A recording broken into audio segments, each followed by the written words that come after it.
Bien-aimés frères et sœurs en Jésus, la grâce, la paix et la miséricorde nous sont données de la part de Dieu le Père et de Jésus-Christ, son Fils, notre Sauveur.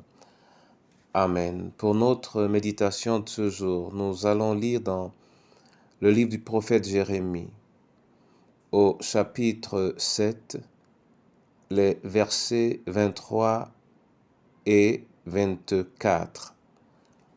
Avant la lecture, nous chantons « Écoutez l'appel du berger ». C'est sur les ailes de la foi, le numéro 346. Écoutez l'appel du berger, il sait ses brebis en danger. Il les appelle avec amour, espérant toujours leur retour. 2. Mourant de froid, de soif, de faim, les brebis l'appellent en vain. Jésus nous veut pour les sauver, qui va l'aider à les trouver. Cherchons-les, cherchons-les. Savons-nous le prix d'une âme?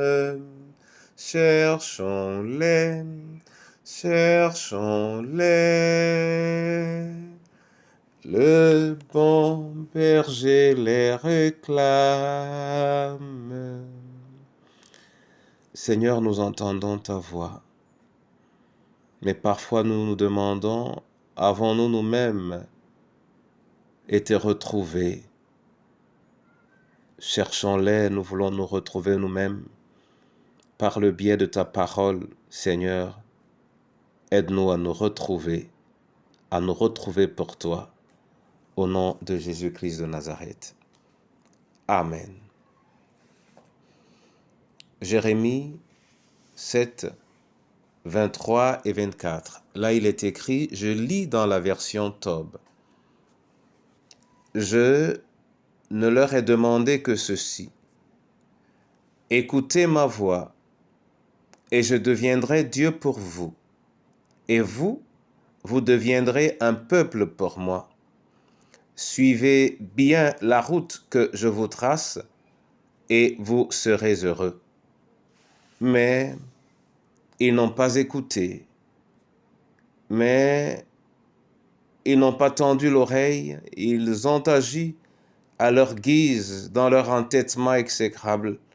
Ils m'ont tourné le dos, au lieu de tourner vers moi leur visage. Amen.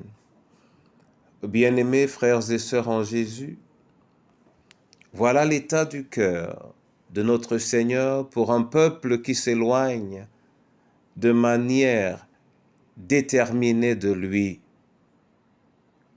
Et il rappelle aux prophètes la raison pour laquelle ce peuple ne peut rien recevoir d'autre que son éloignement et une punition.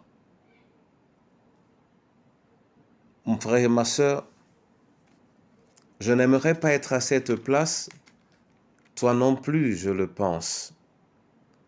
Car dans cette situation, il a dit aux prophètes que ça ne sert à rien de prier pour eux.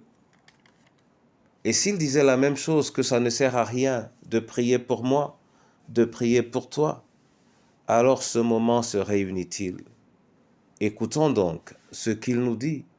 Ce qu'il attend de nous, je ne leur ai demandé que ceci.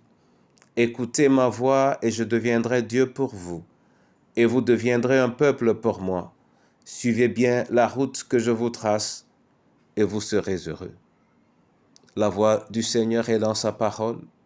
La route qu'il nous trace s'y retrouve également. Attachons-nous à cela, et heureux serons-nous. Amen. Père, je te bénis et je te rends grâce pour cette parole.